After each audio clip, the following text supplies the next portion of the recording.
Are you an elegant lady? Or do you think you're an elegant lady?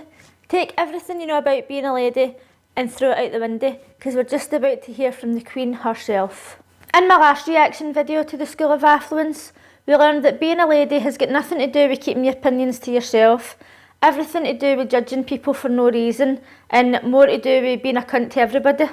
And when you want to dress like a lady, you can't wear anything comfortable, you can't show too much skin, and whatever you do, do not wear anything with a cartoon on it, and I mean nothing, not even pyjamas. And today we want to learn as much as we possibly can about being a lady, because we need as much help as we can get. Here we go. As you can see, I'm wearing sports clothes, a casual t-shirt, and I haven't ironed anything, so I'm already failing at being an elegant lady. But you know what? She's going to give us some help today, and there's hope for me yet. The first video I'm going to be looking at is 10 things elegant ladies never do at home. I'm at home. Here we go. Now, I am pretty sure that you are doing at least one or two things from this list when you are at home, because nobody really follows etiquette at home. Or do we? Do we follow etiquette at home? We're going to find out. Ladies, the reason why I do a video where we talk about how you behave at home, etiquette at home. Remember that I've spoken in the past that forget etiquette if you are at home. At this stage, it doesn't matter, because etiquette is something we do because of respect to our surroundings and to respect to others. But there is one important thing though. What about the respect towards ourselves? We have to respect ourselves. That is top priority. Now, for that reason, home etiquette is actually quite valuable. So I'm not saying that you should be letting yourself go just because you are behind closed doors. Obviously, I'm in the house tonight myself, right? What I've got on, like I went out in public like this, what an actual shame. I've obviously completely let myself go, but now that I'm sitting in the house, I need to get my act together, I need to like respect myself. So thank God she's here to tell me how to do it. Doors. Now, number one, are you doing this? Okay. Oh. Or are you doing this? I'm not doing very good at this, am I? Two different things, right? Now, why do I care how you drink your water at home?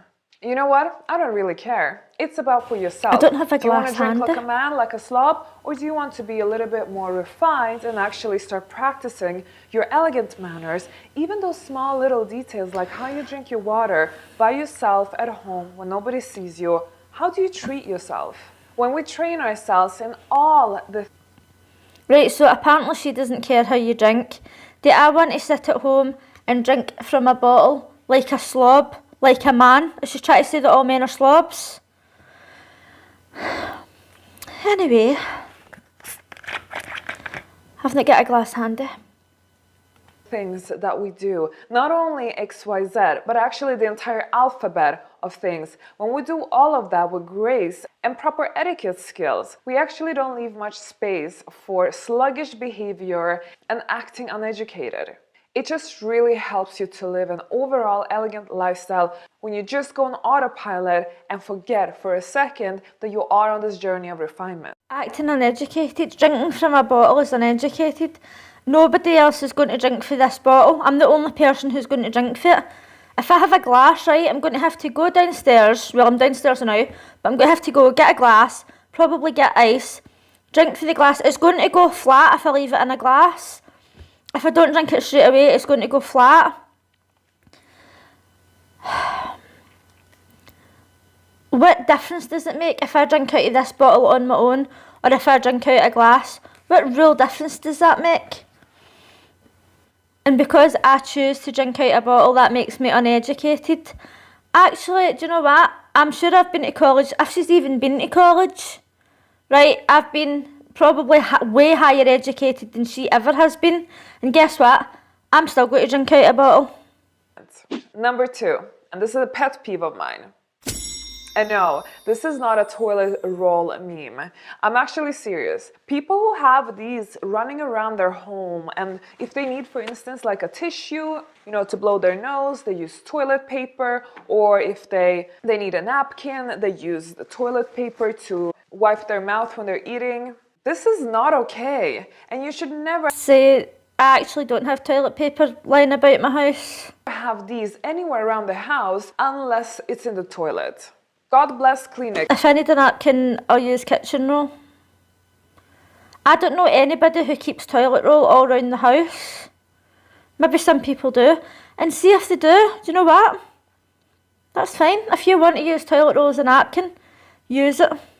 I'm not a big fan having Kleenex boxes, even if they are elegant like this, standing around the house. I think it looks a little bit tacky. However, some cultures, for instance Middle Eastern cultures, I mean, there's nothing wrong with using Kleenex if you want to use it. totally different story. But I just say that if you really want to step it up a notch, just put them somewhere a little bit more discreet. They don't have to be there standing for show. You will just look a little bit more refined this way. And if she wants you to put it in to a cover, right, why don't you just put the Kleenex box in the drawer?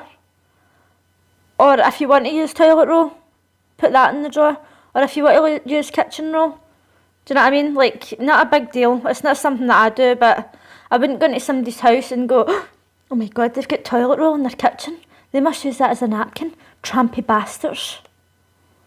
Number 3, and again ladies, I don't really care if you do this or not, it's really up to you, and we all do this. I do this as well from time to time, so I'm not saying that this does never happen and oh my God, I'm such an angel. No, but it's about trying to maybe not do this all the time or making a habit out of this. Ladies, I'm talking about eating in front of the TV. I don't think there's anything elegant with that. You're sitting there, you're not really eating in front of the TV, right? You're not really making the most out of this dinner or lunch. Well, let me just quickly show you something, right? I'm not normally in the living room, it just so happens that I'm in the living room right now. Don't eat in front of the TV, right? This, where I'm sitting, that's the TV. And if I turn the camera, that's the dining table. And that's only if I choose to eat in the living room. Normally I eat up in the bedroom in my bed. I know it's very difficult for someone like her to understand, but not everybody has a dining room. Not everybody has a designated room to eat. I've got a dinner table and it's in the living room because that's where it fits. We don't have anywhere else for it to go. And as I said, normally I'll eat up in my bedroom watching the TV. But sometimes when I'm downstairs, if it makes it any better and if it's alright to her, I sit at the dining table and I watch my phone while I'm eating. What difference does it make? What difference does it really make? Oh no, it doesn't even matter, you know, because she did say she doesn't care. Or connecting with the people you're with. You are just focusing on the TV and you're, as a result, actually overeating. Not a good thing. When we want to refine ourselves, we actually take a decision that, you know what, I am going to make more effort with my life. I want to live a more high quality life where I step things up a notch. Yes, I will have a sit-down candlelight dinner. It will only cost me a little bit of effort in terms of time, of putting out the candles, the nice porcelain, putting it all on the table and actually sit there properly, relaxed and enjoy a meal. I'm going to put the effort in and I'm going to make a nice candlelit dinner. I don't want to have a candlelit dinner. I have got no desire in my soul or in my life to light a candle and sit and have dinner with a candle lit. I don't need to. I don't want to. Especially if you don't live by yourself. If you have a partner, if you have a family, have proper sit-down meals. How else are you going to connect in the rest of the day unless you have this little moment together? Don't get me wrong, there is times where I'm sitting with people and we don't have the TV on, just because, let's face it, the TV's crap half the time and I'm not sitting watching my phone. Sometimes we sit and have dinner and we do sit and talk, but I don't sit and think, oh, do you know what would be great right now? Do you know what would be so lovely? Man, I'll just get the candles out. No, I've got no interest in candles. Number 4, and I want you to really be honest with me in the comment section below. Who is still using fake flowers? But ladies, when you compare fake... Who is still using fake flowers? Well, I'm going to be honest with you here, right? I don't really like flowers that much, but my mum has always got fresh flowers in this house. There's one plant here. Hold on, I'll just show you. There's one plant there that's fake, but over there, there's real flowers, and in the kitchen, I think there's 2 vases of fresh flowers. But if this was my house, right, I probably wouldn't have any flowers because I'm just not really into flowers that much. My favourite kind of flowers are orange lilies, and they're one of the most expensive ones, so unless somebody's buying me them, I'm not having them. Big flowers with fresh flowers just really makes you so happy, and it's such a big difference. Actually, buying fresh flower on a weekly basis really goes a long way. Yes, it might cost you maybe $10, $20, $30 a week extra. For some, you might not be able to afford this right now. It might cost you $10, $20, $30 extra dollars a week. That's over $300 a year. Some people don't even have money to put in their gas and electricity. Use the real deal, because this is elegance. This is what refined living, what high quality living is about. Obviously, I am not an elegant lady, right? But I have seen some fake flowers that look amazing. My mum used to have fake flowers in here, and they were red roses, and I swear to God, right, every time I seen them, I was like, how are they flowers not dead yet? Because they just looked so real. For years and years and years we had them. Even though she still had fresh flowers every week, because my mum loves flowers. But if you don't have the money to go and buy fresh flowers, I mean, let's face it, you buy flowers and then a couple of days to a week or maybe 2 weeks later, you're putting that in the bin. You're literally putting your money in the bin. If you like buying flowers and if you've got the money to buy them, buy them. But don't go into Tesco or don't go up the street or don't go into the florist up the street and go, oh, do you know what? Do you know what would really impress the neighbours? If they come over for dinner the night and I've got a vase of fresh flowers sitting. See, if they want you to have flowers, they can buy you them. Number 6. Don't take this the wrong way. Number but 6. Try not to sit like a total slob when you are by yourself.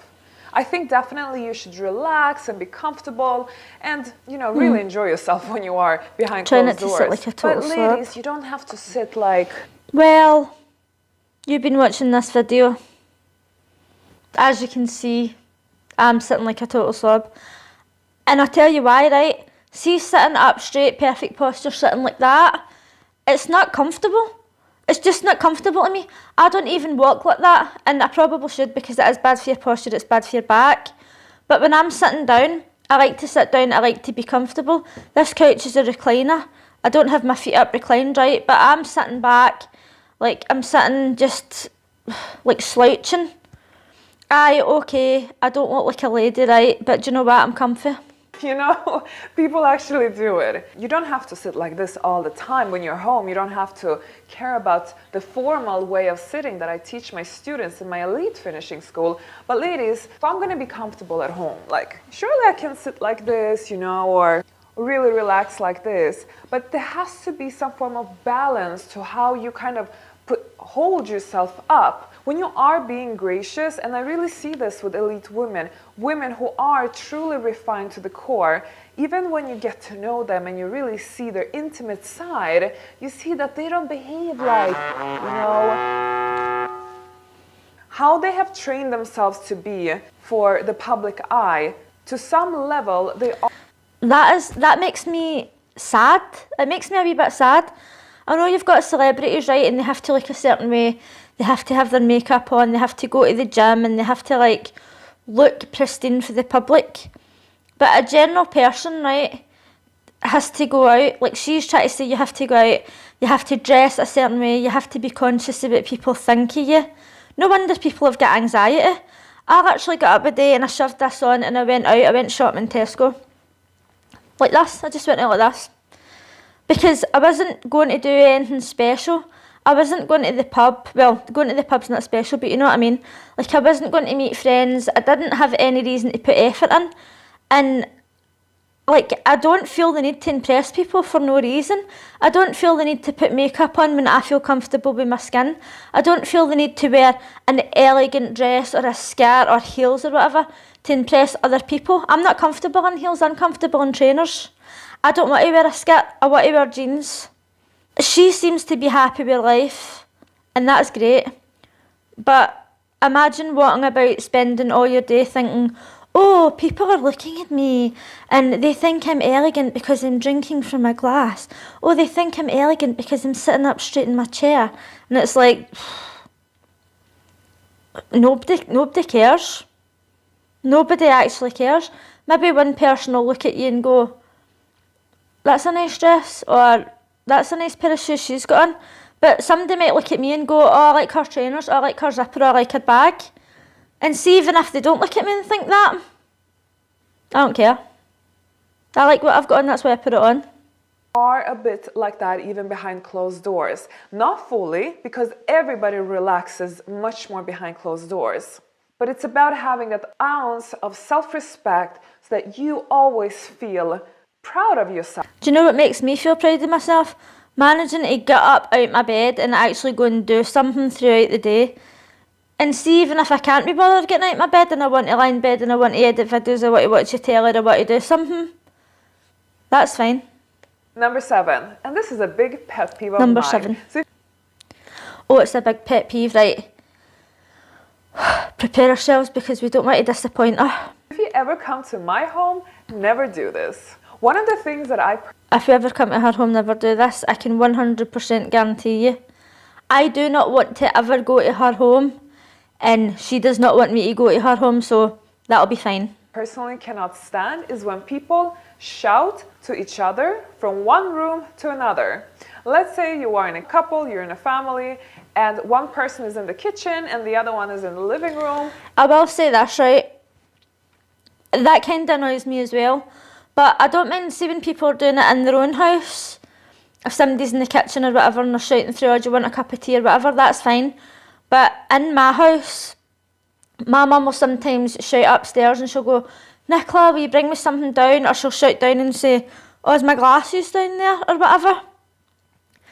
And it doesn't really annoy me, right? But what annoys me is when somebody's trying to have a full-blown conversation with you through a wall. That is annoying, right? But if other people do it in their house and that's how they live, that's fine. But it does annoy me when people try and do it to me. It even annoys me, like, see if you're in the toilet, you're literally, like, just trying to pee or whatever, and somebody's at the door and they're like, oh, you going up the street today, what time are you leaving? Oh, you getting a taxi, you what? And I'm like that, do you know what? Give me 5 minutes. Give me 1 minute. See, to be fair, it is annoying. To be fair to her, it is. As we're talking about being loud, let's go to number 8. And this is actually for you dear neighbors, if you have neighbors. Now, I still don't understand those who do not care about loudness when they're being intimate with their partner. I think that unless you are somewhere where nobody can hear you, it's not okay and it doesn't justify the action. Screaming like a beaten pig just because you are having intimacy doesn't justify it, ladies. Think about it. Think about your neighbors. How do you feel when you walk out of your apartment and have to face them after? Is it really elegant? Surely you have to. I'm sure if somebody's really being that loud about it, it's because they can't help it. And that's all I'm going to say about that number. Number 9. Number 9, and for me this goes a long way when it comes to refinement. I'm talking about your house being full of clutter. So ladies, there are 2 types of people. You have the minimalistic ones and you have the ones who like a lot of things around. The house being full of clutter, right, well, you've kind of seen my house a wee bit, right? There's like a wee bit of clutter over in that corner, but that's only because it's mine and I'm going to move it. But my mum does not like clutter, right? If you come home from work and you put your jacket in the back of the chair just until you have your dinner, she's like, remember move your shoes, remember move your jacket, and she doesn't like clutter at all. Meanwhile, my room is full of clutter because I'm basically a hoarder. I understand that there's people out there who are like minimalist, right? And they'll maybe go into other people's houses, and I know people that have got OCD, and they'll go into other people's houses and they'll start cleaning. And it doesn't bother me. I could go into somebody's house and it could be full of clutter. It could be bogging. Like, I have hung about with people in their houses are bogging, like dirty, right? But I don't sit in that person's house and go, oh my God, this person is disgusting or whatever. Like, if that's how they choose to live, then that's fine. And if they ask me to help them tidy up, I'll help them. Like, my room gets messy, and I know for a fact that if any of my friends came over and I was like, oh my God, I need to tidy my room, I can't be bothered tidying, they would say, I'll help you tidy. Although I do try and tidy up before they come over, because if I don't, my mum goes off or not. but I'm just not that judgmental, do you know what I mean? Like, it's your house, you have it whatever way you want. If you want to have it cluttered, if you want to have memorabilia all over your walls, or posters, or ornaments, or whatever, then it's your house, and you have it whatever way you like it. However, you can still be a little bit, liking to have a lot of things around, but still keeping things nice and tidy. I personally think that the elegance levels just drop down when you have piles of things in your home. Let's say now in my background, I will have piles of magazines, I will have things everywhere, random things hanging around. Maybe I will have a toilet roll standing somewhere, or empty glasses of water, whatever it can be. Why have them there if they're not serving a purpose, if they're not part of the decoration? The trick of decluttering is to have good organization skills behind the closed doors. And well, maybe somebody who's got a pile of washing sitting because they haven't had time to put the washing away, and they've got to make a YouTube video, because some people actually make money making YouTube videos, right?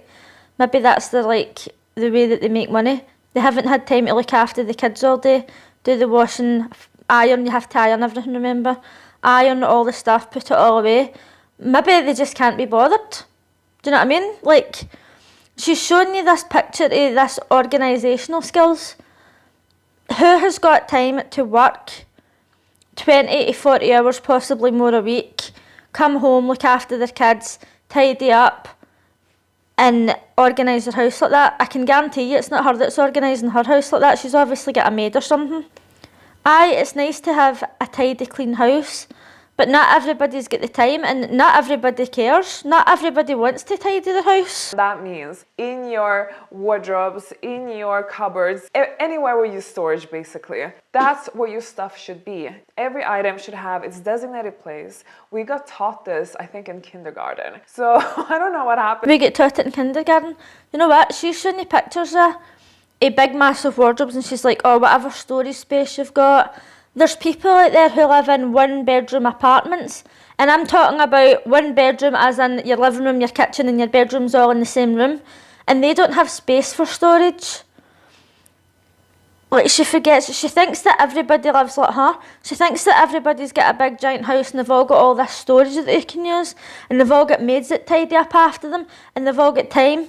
Do you know what I mean? They've all got time to dust and tidy up. Some people don't have time, some people don't have space.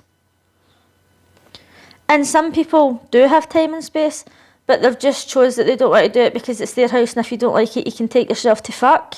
Number 10, and the last one. Sometimes on this channel, we have to talk about uncomfortable topics, even less elegant topics, because how else are we going to learn how to be more sophisticated if we never talk about this? I don't even know how to say. I actually feel a bit uncomfortable. Ladies, if you live with somebody, family member, your partner, it doesn't matter. Think about how you... Who knows what purpose that serves, but seems to have a biological reasons to why we have bubbles coming out of our bodies. But you really have to think about it, how you release those bubbles, and when, and in front of who, and during what purpose it serves. Well, it seems to have a biological reason. Well, I will say this, right? It's not something that I actually do a lot. Like, for some reason, I really don't do that a lot, but I burp quite a lot. So I don't know if maybe air comes out my body in a different way, but it's something that I don't really like other people doing. Like, if they're going to do it, if I've got friends over or whatever and they do it, I'm like that, right, fine. But there's some people who do it and they think it's hilarious. And see, sometimes it's like so bad, it's just like, oh my God, and they're sitting there laughing.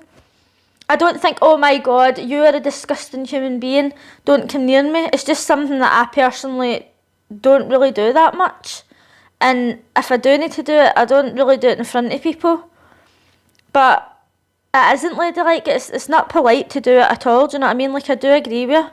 But burping in front of people isn't polite sometimes. Well, not in this country anyway, but in other countries it can be.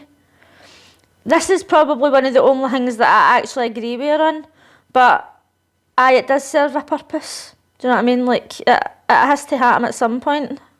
Right, okay, I was planning on looking through a few of your videos today, but it seems that I've been recording this video now for 50 minutes, and I'm sure you've heard enough of me talking already. It was actually requested that I do a follow-up reaction video to my last one, and if you would like to see another one, let me know in the comments. Also, let me know if you do or don't do any of these things at home, and let me know, do you think it's bad to drink out a bottle when you're the only person drinking out the bottle? I honestly don't see the big deal. And how many people out there watching this video actually have a dining room or a place that you can just go and eat with no TV on in the background? And are you the type of person who loves to have flowers and actually wants to have a candlelit dinner? Let me know all of that down in the comments section, and if you liked this video, please give it a thumbs up, and if you're new here, consider subscribing. If you're interested in watching my first video, I'll leave it linked in the comments section. Thanks for watching. Bye!